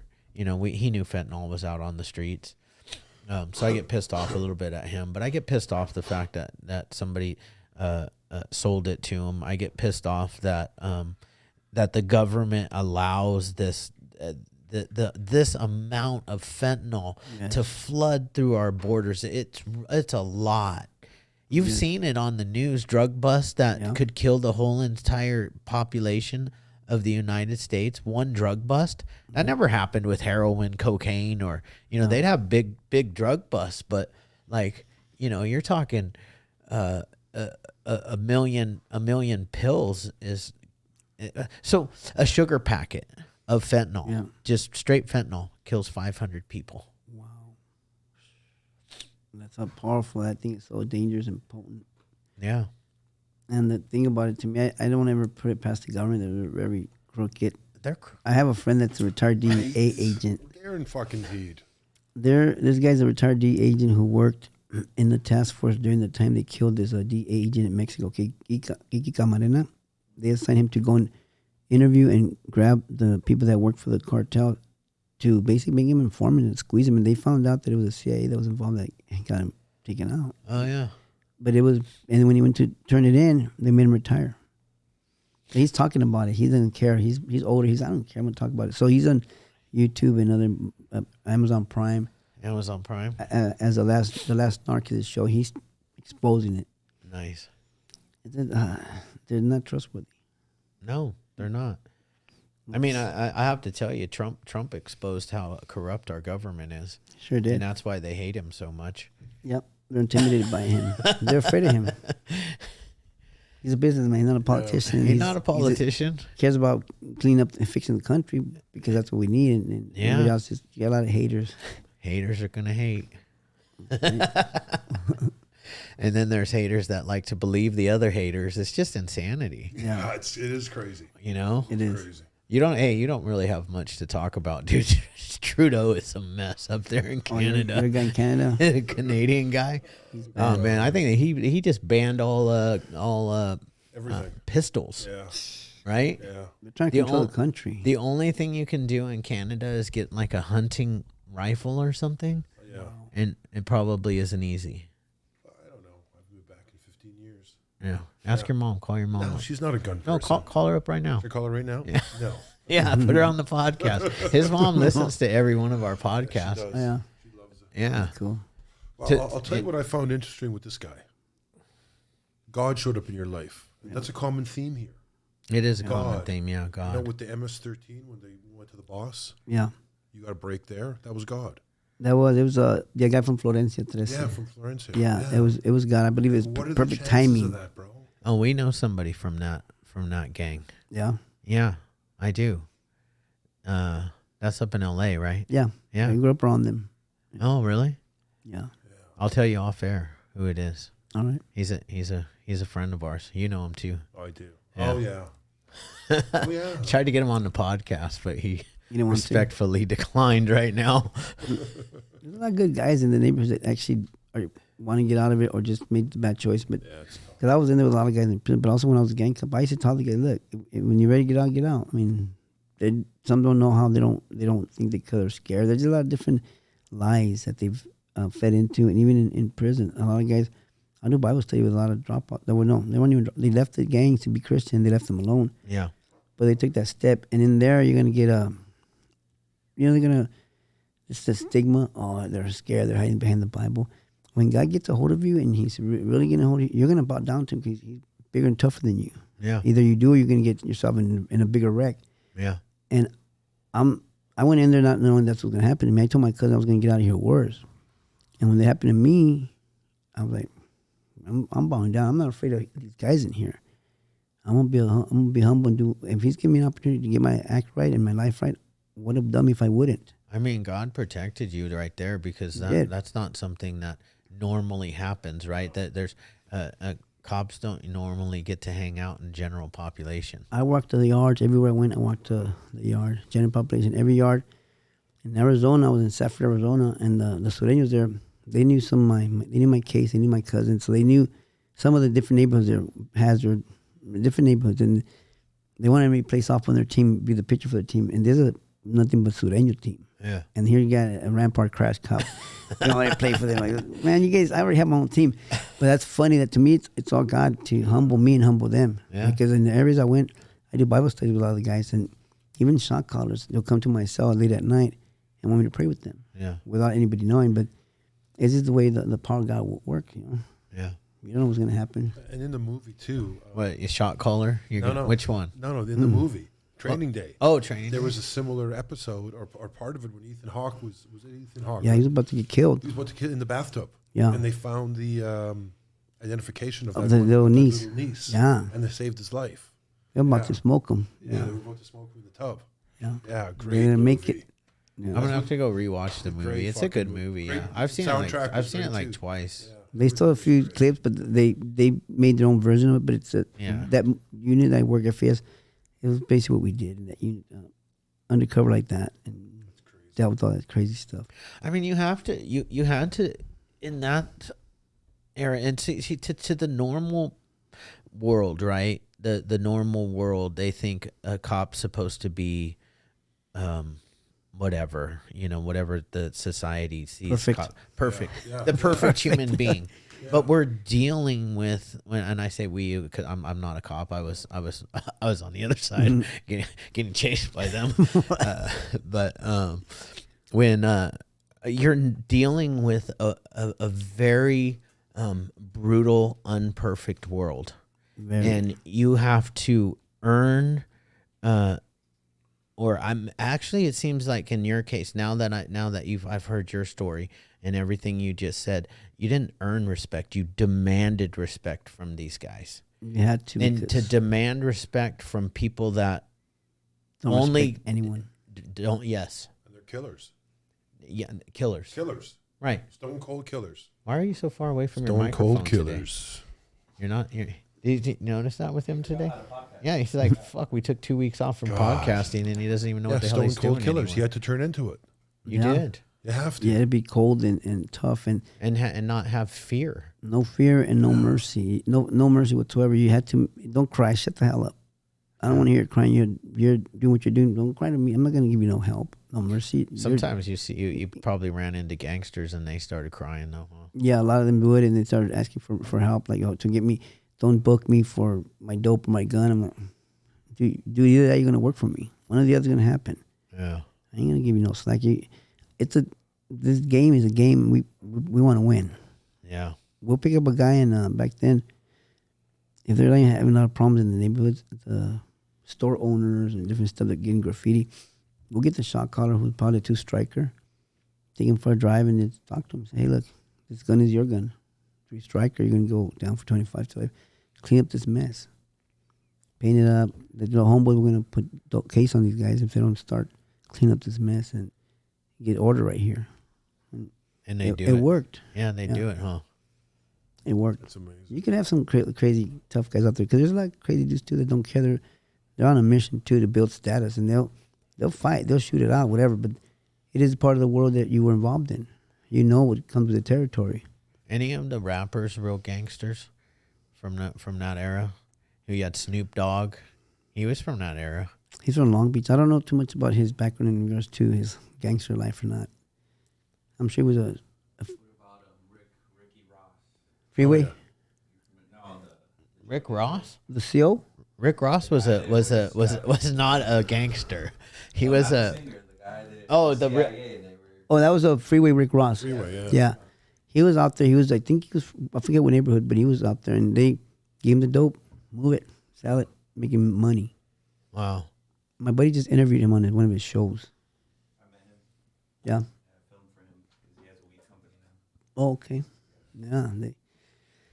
That's the government. They hooked him up, made him rich, and then they book him. And then they booked him. Yeah. Scapegoat. Right? See, that's what you can't. You can't trust them. No, you can't. They're not going to protect you. You can trust Trump, though. You can trust I'm Donald going to say it right here.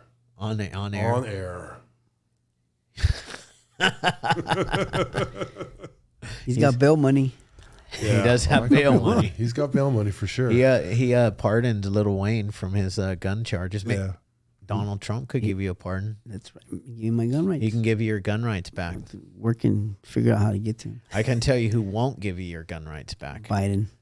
Anybody else? Him and Gavin Newsom. Oh, for sure. You ain't getting your gun rights None back. of those from knuckleheads. Yeah, they're no good. No. I met these ladies on. I was on a trip to Italy. Nice. And we were in Italy getting on the airplane, and I met these two ladies from Florida, and my mom was like, "Oh, you have a way better governor than we do," and the ladies looked at her and she goes, "We do?" And my mom was like, immediately knew these ladies were just liberals, They like were the only liberals. liberals in Florida. That's funny. Oh, my God. They started talking crap on Ron DeSantis. Oh, no. But see, but I also think that Ron DeSantis is he's a politician, and he's not Donald Trump. No. He's not. He's not Donald Trump. He's not.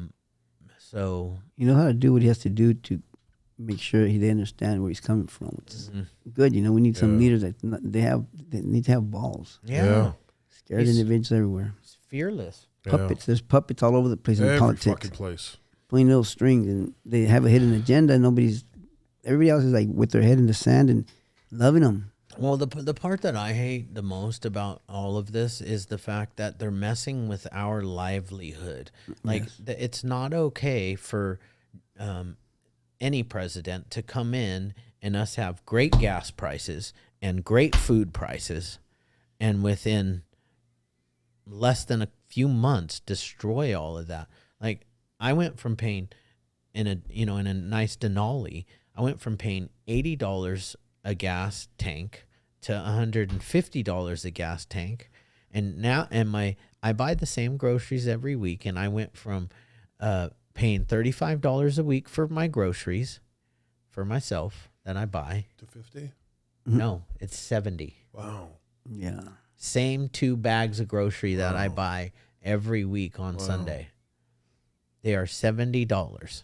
And I'm like, how is this $70? I can't quite figure it out. I've got eggs, I've got frozen fruit, granola. What else do I have in there? Milk, my coffee creamer, turkey. No, I have frozen potatoes, the shredded potatoes. Yeah. Because I like to make what I just ate out there.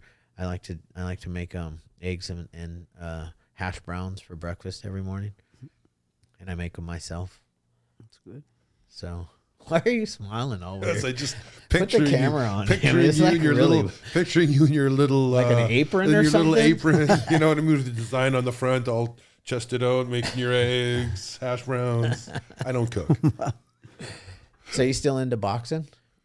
I'm still doing it right now. I'm teaching and training at the gym called Elite Boxing. Oh, nice. And the owner is my buddy, and he allows me to run my private classes or individual group classes, or also I train like on duty officers.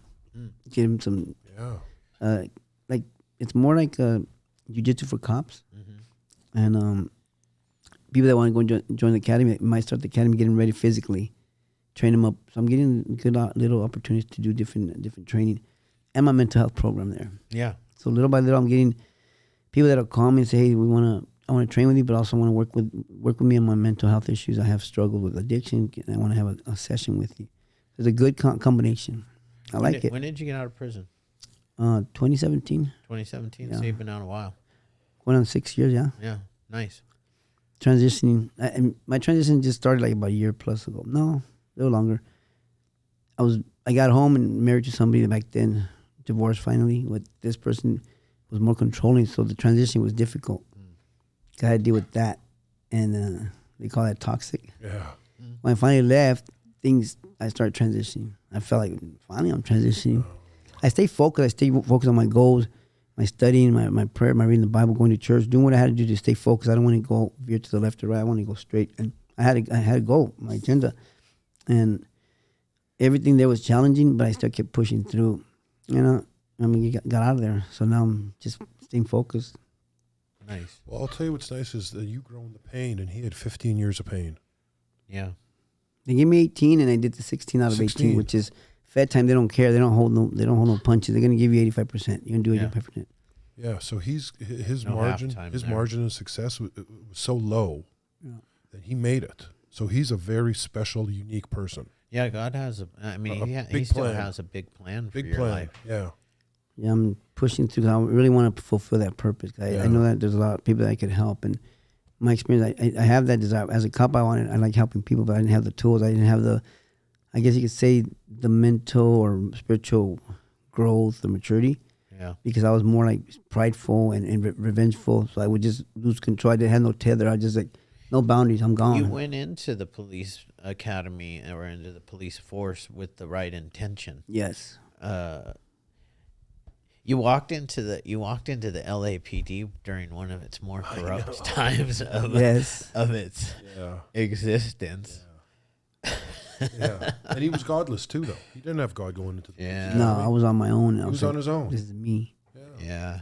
It'd be pretty rough to work in that hard streets and be. I don't know. You need that connection with God, honestly, and that's why I push it, because I don't like Bible thump anyone, but I just say, if you don't have an outlet, it had to be a supernatural connection where you're gonna know that I can overcome this with the power of God. I could heal. If not, you're gonna medicate. You're gonna go to the wrong place, and you're gonna stay still desperate and stuck. I went through all that. I went through all those phases when I was locked in the shoe. I tried different stuff, and I started really connecting with the right people that knew what they were talking about and what they were doing. The lady, the pastor that helped me was she was in the Israeli army, but she was a psychologist, Christian psychologist, and she knew what she was talking about because she had PTSD before. Yeah. So she started helping me out. I started reading all the material, and I understood what was going on with me. But then just the prayer sessions, I started experiencing the healing. And it's not like just mind over matter. I just got to force my will to stop. It had to be supernatural because I won't change it. I like bad stuff. I like doing the things that are crazy because it's just in us, you know. And when I started getting the healing, I started realizing, man, now I'm actually have clarity in my head. I'm thinking different. I'm doing things that if I don't want to, when I think about something bad, I go, no, let me just process and do the right thing. Let me talk to that guy. Let me not go and beat him up. Just different things. I was now I had like an accountability to God. Yeah. Nobody else. I was by myself in prison. So my accountability was to him because I knew he was real. And I'm like, I better watch myself. Yeah. That makes all the difference. Yeah, it does. It does. Life and death. Yeah. You know, Big difference. and whether you're a cop or whether you're a criminal, it doesn't matter. You still have that unsettling feeling without God. Yes. Even if you're a normal person going to work every day, you're still that gradual sadness. Everyone needs And a the higher fear of what's going on in the world. Yeah, You're afraid of everything. Exactly. It's too much. Even the gang members in prison, I would get them one-on-ones. And I say, hey, man, leave the neighborhood. Just come with Bible study. I don't know, not right now. When I get out, because what if I see my enemies in prison? I got to fight them or do something. They won't be your enemies. You're not even doing that no more. Right. You don't know if you're going to get home. You might get killed while you're in here. What's the point? Yeah. I would throw the right words at them because I know the way they think and you know their lifestyle, so I know how to get the conviction. Yeah. I did get to see a lot of guys leave and start reading Bible with me. There are a lot of the guys that are home now. They're doing super good, successful. How's your relationship with the LAPD? I got some good friends that are still there, and I get invited to speak at certain events, but not them yet. But a buddy from the sheriff is trying to get me involved with some other deputies. I do talk to a bunch of departments. They invite me to go speak, probation, corrections, and other departments that have to do with other, like, not in California, other state, other police departments. But my goal is to get into the LAPD. Yeah. And the sheriffs. The guys from the sheriff, I train like 6 sheriffs in the morning, a sergeant and regular deputies, and they're going to get me involved with them so I can start getting into the mental health program with them. Yeah. One thing at a time. I'm going to keep pushing. Yeah, you got to keep pushing. Yeah, don't give up, bro. They need to hear it. They need to know, hey, you guys, stop BSing yourselves. You want to keep banging your head against the wall, or you want to get help. Right. Help is there. Stop pretending you're tough. We know what the real deal is. You might be tough, but you're pushing you're suppressing everything. You're going to blow a fuse eventually. Yeah. This is the police force you're talking about. And I agree, because we had a veteran, and I said, what was worse? I asked him. He told me the police force, no comparison. Combat veteran, he said what I saw in the police force, LAPD, was way more traumatic than seeing it in the... You see it every day. Yeah. Every day, yeah. So you continue just shocking your system by going to a radio call that you don't know what's going to happen in that radio call. You might get to a shootout. You might search a building with a guy hiding with a gun. Everything's up high level. A dead body, you know. Would you call it a cumulative PTSD? Cumulative PTSD. Yep. That's how it is. Yeah. It just keeps building and building. Compounding. Yep. Yeah. But we're going to push it. Hell yeah, we're going to push it. Get it exposed. And I want to start reaching out to those guys. I want to start doing a flyer and send it to the stations and drop it off. Yeah. Reach out. Some guy might be mad because I'm the dirty cop. I'm like, no, you got a lot to give, bro. Yeah, I told him. Got a lot to give. I mean, for you guys, I already did my time. Just I'm actually here to work with you guys and help you guys out. Yeah, there is that. They some of them have that attitude. They have that attitude towards, like, you know, people like me too. Like, oh, not me now, but me back then. Like, oh, he's just a drug addict. You know, he'll always be a drug addict or whatever. But then there's those cops that, like, actually literally, like, helped me out. Right. And was like, you need help, dude. They care. You know, those are the ones that, you know, at the end of the day, I realized when, you know, they were chasing me around and I put them through hell, and then I got clean and sober and I ran into them again, and they're like, Chad? It really sucks when they know your name, right? Yeah. They're like, Chad? And I'm like, I walked up to, there was like 6 of them at a Starbucks one day. And I was like, God damn it, I know every single one of these guys. That's funny. And I went in and got my Star. I wasn't going to get out of the car. My wife was going to get the Starbucks, and I was just going to sit in the car. And I was like, I have to get out of the car now because it's going to look suspicious if I don't get out. Yeah. So I got out and I walked in, and as I'm walking in, one of them said, Chad, how's it going? And I was like, good. I went in, got my Starbucks, and I came out and I walked up to all of them, and I literally did a 10th step or a 9th step amends. Wow. And I told them that and I meant it too. I was cool. I apologize for putting you guys because the sergeant told me, he said, you need to move out of this town and never come back. That's what he said on my last little run in with him. And I was like, I had nowhere to go, and it's like, I own a home here, buddy. Like, what do you want me to do? Sell my house and leave? Right. I mean, you're taking me to jail anyways right now. So what am I going to do? But I went up and I did. I made amends. I was like, I'm sorry for being I was being a menace to this town. Yeah. And I apologize. And I've been clean and sober for X amount of time when I apologized to him, and I said, it won't happen again. That's cool. You have nothing to worry about anymore. I haven't been pulled over since. They used to just pull me over. They were like, check up on you. Here's this guy driving down the street. How's it going? Yeah. How's it going, Chad? Like I think the last time they pulled me over, I had an ankle monitor on. I was on house arrest. I had an ankle monitor on, and I was in a rehab. And I was late. If they would have held me for another 2 minutes, I would have been late to my ankle monitor because I had to be in a specific spot by 10 p.m. Oh. Or my ankle monitor would go off. Oh, shit. Yeah, and it would go straight to the judge. Yeah. And this judge had it with Chad. Tired with you. He was tired of me. Yeah. Done. There's another miracle story. Yeah. Yeah. Yeah. I'm a miracle. I'll give you my story. So one day I'm gonna put it on the podcast. I just haven't. I've been the host, so I haven't been the guest yet.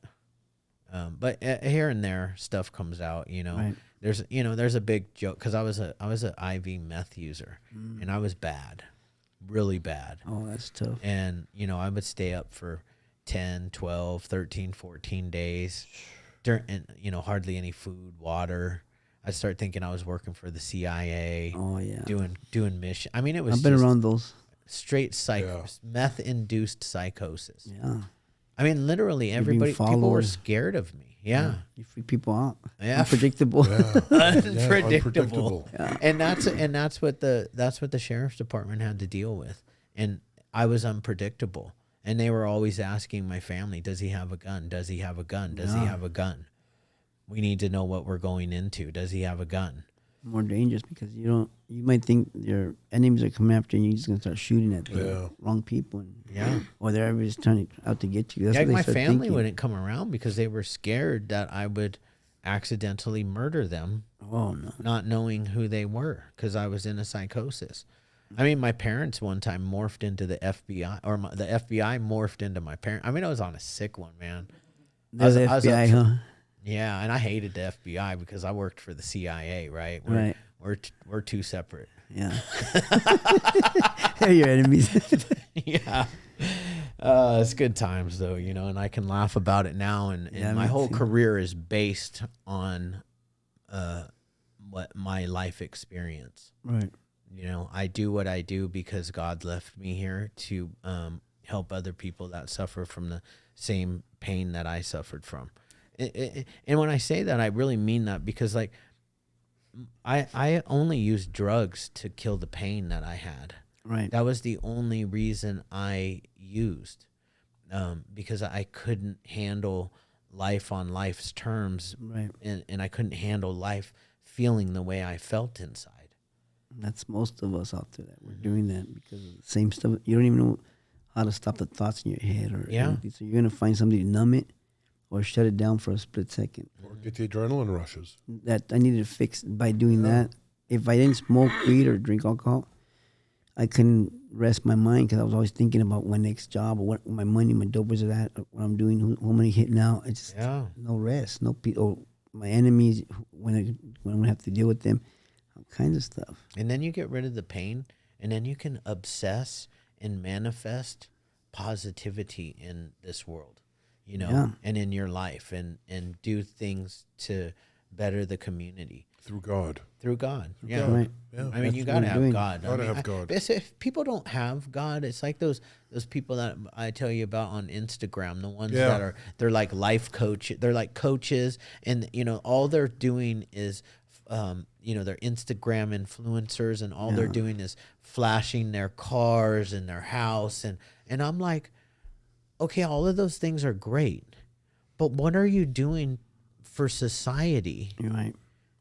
There's one of the ones that I'm speaking of, that I used to follow. He was in prison for a while, and he got out, and he's making a shit ton of money. I know what you're talking about. Yeah, he's a very high power motivational speaker now, and for me, it's like, what are you doing?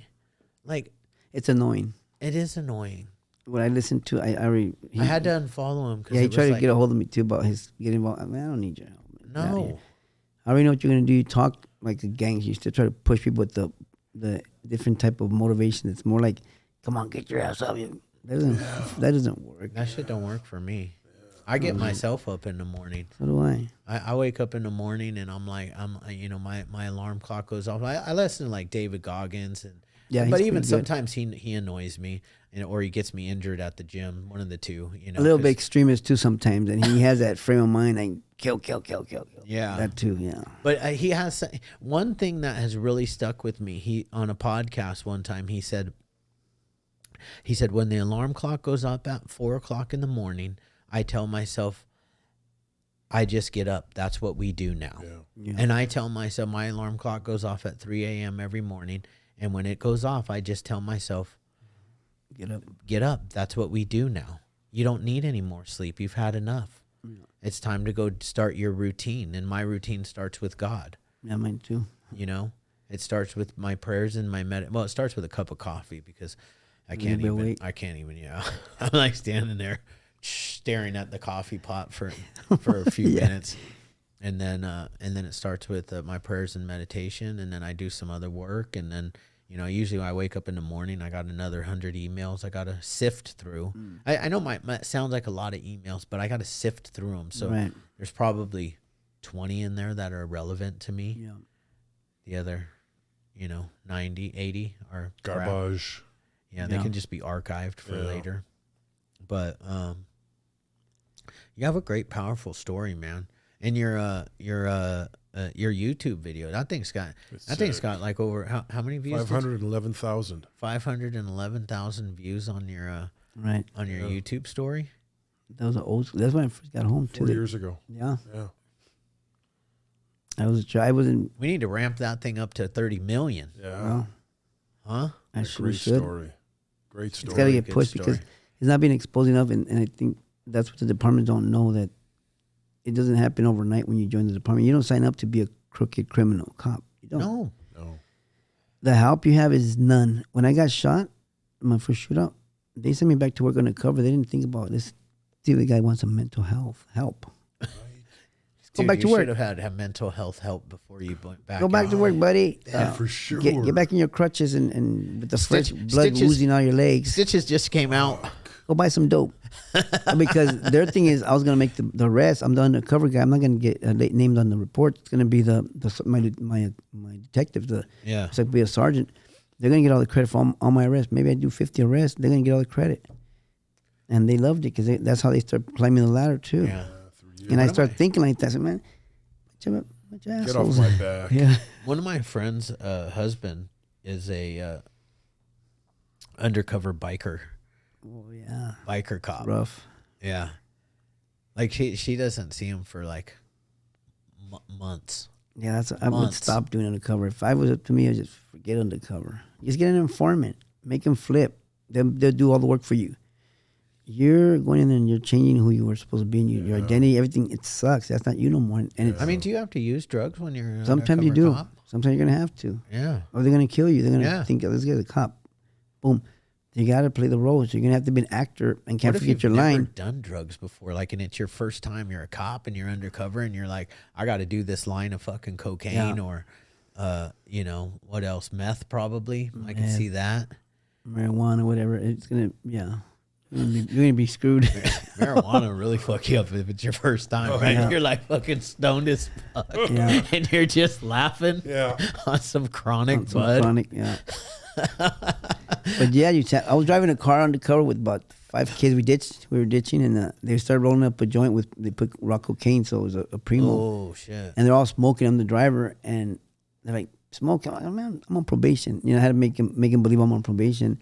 And then right after they're done, they want to go rob a liquor store. Yeah. And I'm like, you guys are out of control. We're not going to go do that. So I had to convince him to go to a ditching party and maybe try to get him with some girlfriends out there. Yeah, that's a better idea. Yeah, they were trying Let's to not rob a liquor store. Let's go fucking find some chicks. Yeah. God. Shit. High They're on out of crack. control. Huh? High on crack. You smoke High on crack. coke. He smoked crack before. Yeah. He likes that crack. Yeah, I like crack. I think everyone likes crack once you try it. I didn't like Just crack. wires you up. I never tried it. I was afraid of that type of stuff because I might have liked it too much. Yeah. Crack, regular cocaine. I know that stuff. I would have been addicted to it. I've done going. regular cocaine, and that's fine. But meth grabbed me. I was 13 years old when I did my first line of meth. You know, just a little. Yeah. And I was like, that was it. I was like, this is it. Your brain goes crazy. All the chemicals. Fucking just, boom. and I was like, that's it. And that was a 10-year addiction to methamphetamines from 13 to I do. See, Good genetics, yeah. Good genetics. Lucky. At 18 is when I found the needle. It progressed, like, you know, it went from that snorting it to smoking it to shooting up. And then once I started shooting up, that's when everything went downhill. Did you ever chase the dragon? On the tinfoil all the time. That was before the needle. The needle, yeah. Right. But what happened though is I got clean at 22, and then stayed clean for 3 years, and that's when they changed the meth from it being made by like the Hells Angels and the bikers, just the meth that was made here in you know, area? San Bernardino County is where I'm from. So a lot was made down there. Dirty Muscoy. Yeah. And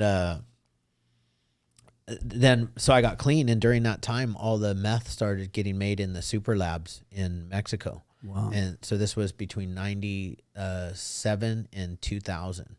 And I relapsed in 2000 on that super meth from Mexico. Wow. And that's when I went crazy. I wasn't crazy before that.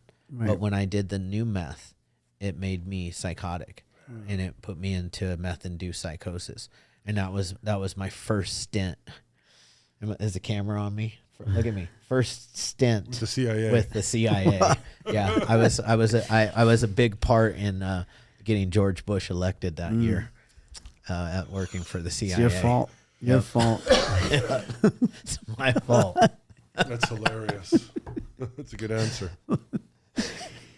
That's a good sound bite. Can we cut that one? I was just kidding. I have a good one where I was like, we had this guy Bob Menery on. He's like this Instagram.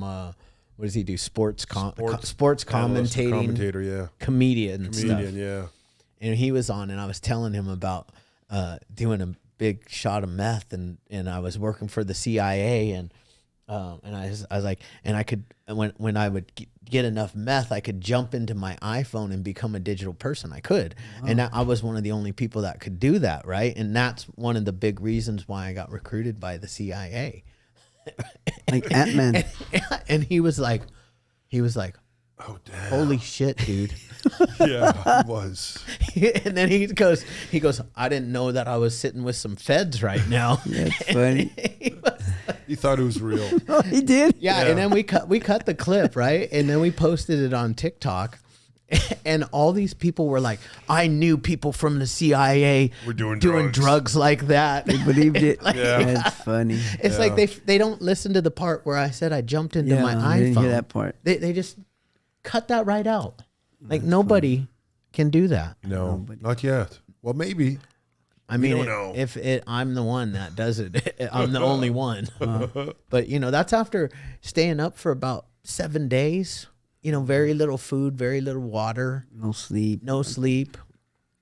You can jump into iPhones. You can. And you can go all the way to Afghanistan, and you can take out a whole platoon as a digital person. Yeah. Amazing. It's amazing, isn't it? It's an incredible drug. Incredible. I make light of it, and it's funny, but I don't want anybody to actually do meth or stay up for 7 days. No, I hear you. It's like... I'm the same the way you are. I joke about the stuff I did because I paid for it. And I did, and for me, those moments were like I was on a good one. Yeah. Natural. Yeah. But I still think to myself, man, it's funny and crazy. Like I got through this, and I'm here now, and I'm laughing, going backwards. Whoa, what a crazy dude I was. Yeah. So yeah, I understand. Like I did that shit. Yeah. So You're still crazy, bro. That's crazy. You're still crazy. You're just God crazy now. I'm God crazy. You're God crazy now. That's all. But it's people like us that make a difference in the world. Yeah. Yes. People, normal people haven't gone through the insanity that we put ourselves through and came out the other side stronger, right? More intelligent.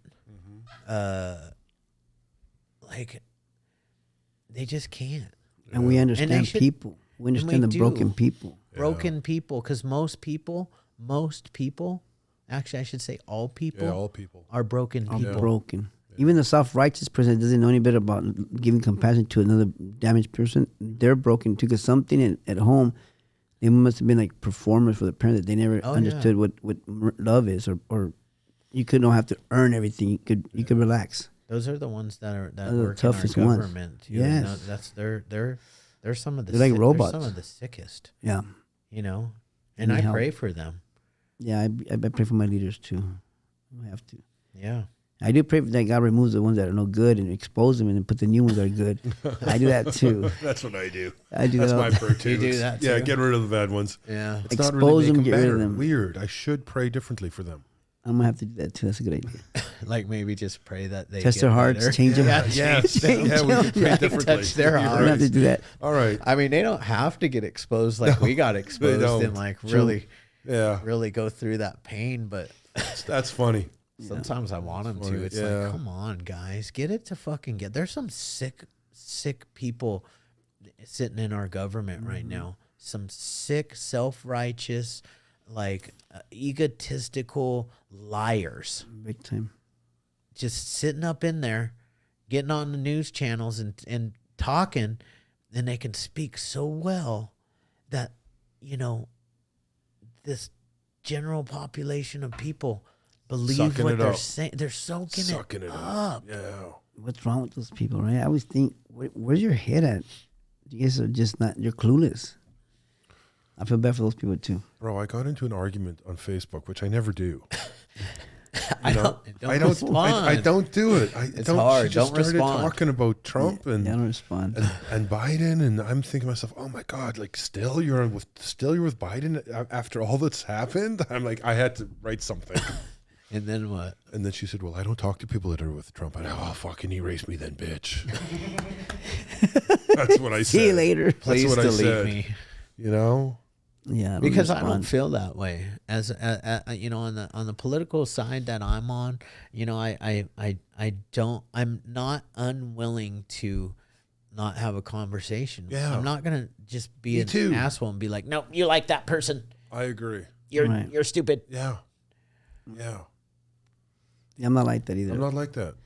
You do you. That's what you like. Yeah. I know the truth. You want to be stuck in that area. That's cool. That's you. Yeah. Don't bother me and tell me anything. No. I mean, that's one of the things that's supposed to make America great, right? Is they don't like the fact that you say "make America great." Right. I didn't say again right now. I just said "make America." That's one of the things that makes America great. You're allowed to have your own opinion. Yeah. I'm allowed to have my own opinion. Yeah. As long as you're not walking on my fucking grass. Right. Do whatever you want, bro. Right. Well, that's our right to bear arms. Yeah.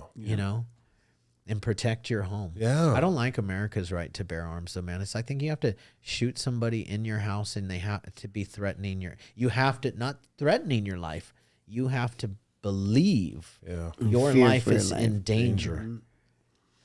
In Texas, I think they can be running away. Out the back door. Yeah, out the back door, and you can just shoot them. That alone, but they going to your house is bad. They shouldn't have done that. So if they get popped while running, they shouldn't be put in your house. themselves there. They shouldn't have been in your house, buddy. Take a bullet in the ass or wherever it hits you, because that's not cool. I mean, to me, people don't. I have a wife. Privacy. That's your 2 daughters. Safe haven. Yeah. Yeah. Yeah, you got to take care of your family. They might come back the next time. And who knows what? Right. And I got guns in 3 different places. No, I don't. Yes, you do. I? That's fine. So do I. Just got another one the other day. You did? I did. Just got Cry. Make me cry. Make me miss my guns. Yeah. Yeah. I got to get my wife the concealed carry. That's good. Am I allowed to say it? I don't think I'm allowed to say it. You're not allowed to say if you have a concealed carry permit, are you? I don't know. He's like, I don't know. I used to just conceal it. I carried every day when I was a cop. All over the place. I carried 2 or 3 on me. Hey, never know when you're going to need the 45, the 38. You never know. Did you ever get pulled over as a cop having guns on you and you didn't have your badge on you?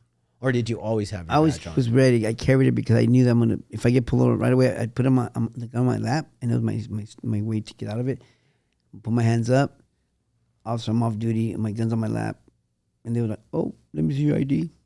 Give it to them. Slow it down. Yeah. Kick rocks. Get out of here. Yeah, right. Yeah. Take off again. Right? 90 miles per hour. Yeah. I'm going to 120 this time. So those are the guys driving that fast on the freeway. Damn it. They're off-duty cops. Off-duty. 5.0 Mustang. 5 speed. Yeah. I was flying. Yeah. Yeah. It's a little rush. Yeah, back in the, did you have it in the 90s, the 5.0? Yeah, in the 90s. Yeah. 95, 96. Yeah. Awesome. Fast little sucker. Well, damn, dude, thanks for coming down. Thanks This for letting me. was a really good podcast. Yeah, I really beautiful. enjoyed Yeah, your story. Really good time. Yeah. It was fun. Yeah. Thanks. Appreciate it, brother. We're going to get together too offline.